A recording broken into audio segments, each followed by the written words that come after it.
We need these small towns. Criticism abounds on county roads in small towns. Complaints that we are not listening to the voices of rural America.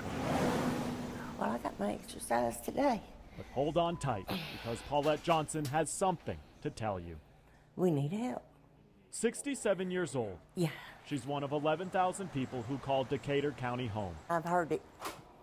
Again. Paulette is worried a disc in her neck has slipped again. Turn this way. So she's here at Decatur County General Hospital, the only emergency room within a 2-hour drive of her home. Feels like home. They love me. They're going to take care of me. But this lifeline to so many is currently on life support. It hurts inside, and it's scary. That help's not going to be here if we need it. I would call it a crisis. Sandy Hayes is CEO of a hospital that last year made negative $200,000. It's more than a building to the many people who have come in and out the doors. And they are hardly alone in their fight for survival. Since 2010, 9 rural hospitals have closed across Tennessee, from the eastern mountains to the Mississippi River, leaving some residents with no option but to drive hundreds of miles to find an ER. Imagine having a heart attack and sitting in the car for more than an hour.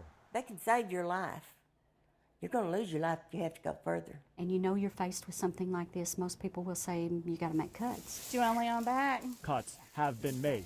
There were once 110 people on staff here. Now there's just 80.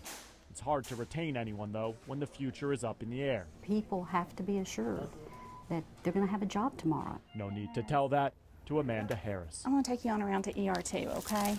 Now just rest your arm for me. Pressure for her is mounting. So how come you're here with us today? This hospital's charge nurse has 3 kids and a husband at home. It would be very difficult, if I lost my job here.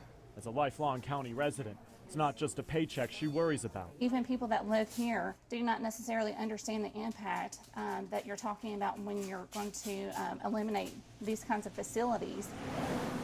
The median income here is just $32,000. If the hospital closed, 80 jobs would disappear. Long-term, property values would plummet. The community is going to fall apart. Without Decatur General, an ambulance would be the only emergency care here. Hospitals in Nashville and Jackson are already seeing increased numbers of patients as a result of ERs closing. There's a level of prosperity that you don't never get back. The stakes couldn't be any higher for Mayor Mike Creasy. I mean, I'm safe to say people would die. A lack of Medicaid expansion is playing a major role. These hospitals depend on that reimbursement because their patients are typically older and poorer. If your hospital closes, shut your doors to your county. Several years ago, in an effort to save the hospital, Decatur County approved a $60 wheel tax. That brings in $600,000 a year. Not enough, though. This hospital is a necessary service, just like your fire department. The paychecks aren't that great most of the time, so you stay for the love of it. You need a wheelchair to get out? Or you Oh, no, I'll walk. I won't run, but I'll walk. Lately, it's been said, Thank you, baby. Well, you're welcome. we aren't listening to rural America. What they seem to be saying is we need help. This place has got to stay. We've got to keep it.